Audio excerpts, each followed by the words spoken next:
ओम नमो भगवते वासुदेवाय।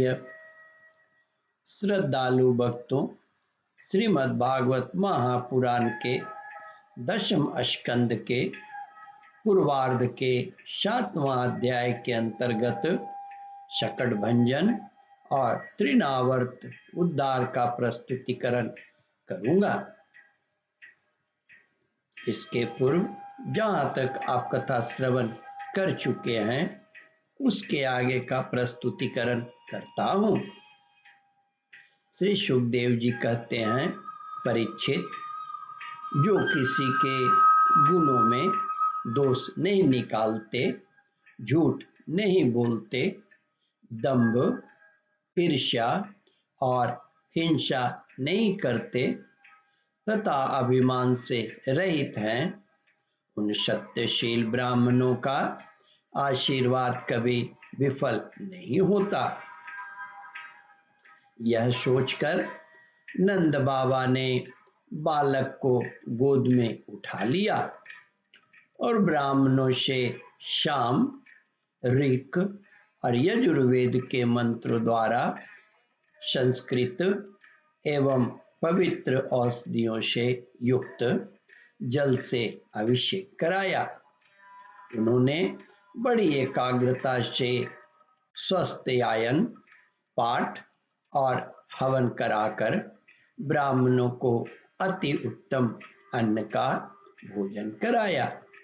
इसके बाद नंद बाबा ने अपने पुत्र की उन्नति और अभिवृद्धि की कामना से ब्राह्मणों को सर्वगुण संपन्न बहुत सी गौएं दी। वे गौएं वस्त्र, पुष्पमाला और सोने के हारों से सजी हुई थीं। ब्राह्मणों ने उन्हें आशीर्वाद दिया। यह बात स्पष्ट है कि जो वेदवेता और सदाचारी ब्राह्मण होते हैं उनका आशीर्वाद कभी निष्फल नहीं होता। एक दिन की बात है, सती यशोदा जी अपने प्यारे लल्ला को गोद में लेकर दुलार कर रही थी। सहसा श्री कृष्ण चट्टान के समान भारी बन गए। वे उनका भार न सह सकी। उन्होंने भार से पीड़ित होकर श्री कृष्ण को पृथ्वी पर बैठा दिया। इस नई घटना से वे अत्यंत चकित हो रही थी।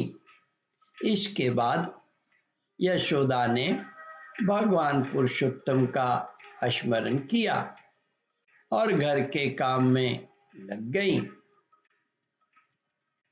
तृणावर्त नाम का एक दैत्य था।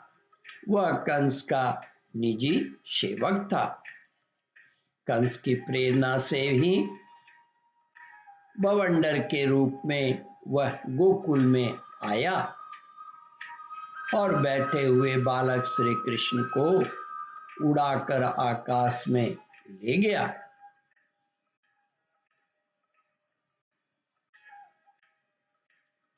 उसने ब्रजरज से सारे गोकुल को ढक दिया और लोगों की देखने की शक्ति हर ली।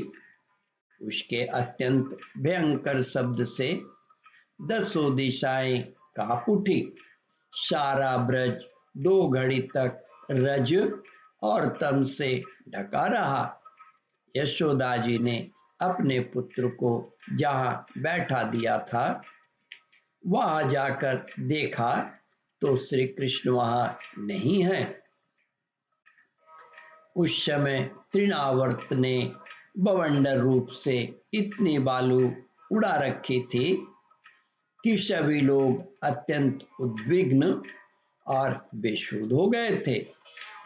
उन्होंने अपना पराया कुछ भी नहीं सोचा। उन्हें अपना पराया कुछ भी नहीं सूझ रहा था। उस जोर की आंधी और धूल की वर्षा में अपने पुत्र का पता न पाकर यशोदा जी को बड़ा शोक हुआ। वे अपने पुत्र की याद करके बहुत ही दीन हो गईं और बछड़े के मर जाने पर गाय की जो दशा होती है वही दशा उनकी हो गई। वे पृथ्वी पर गिर पड़ी।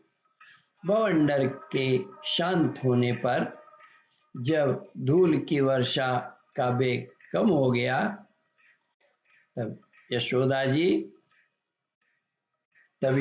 जी के रोने का शब्द सुनकर दूसरी गोपियां वहां दौड़ आई। नंद नंदन श्याम सुंदर श्री कृष्ण को न देखकर उनके हृदय में बड़ा संताप हुआ। आंखों से आंसू की धारा बहने लगी। वे फूट फूट कर रोने लगी। ओम परमात्मने नमः। श्रद्धालु भक्तों, इस कथा को ध्यान पूर्वक श्रवण मनन और इसका चिंतन करें। इस कथामृत का रसास्वादन अपने बंधु बांधवों को भी करावे। इस वीडियो को शेयर और सब्सक्राइब करें। ओम परमात्मने नमः।